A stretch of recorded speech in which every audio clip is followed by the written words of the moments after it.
మొక్కవోని దీక్షతో యేసు వైపు చూస్తూ విశ్వాసంతో ముందుకు సాగిపో.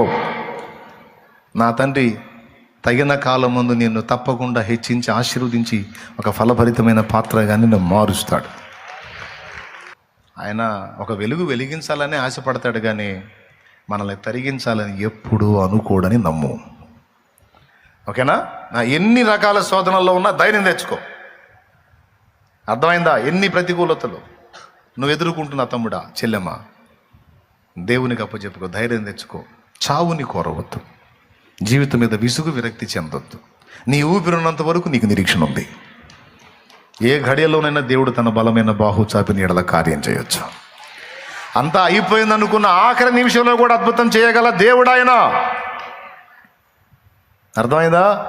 అలా ఎన్నో నిరూపణలు బైబిల్లో ఉన్నాయి కాబట్టి ఏం భయపడొద్దు. నా దేవుని కార్యం తప్పకుండా నీ జీవితంలో జరిగింది.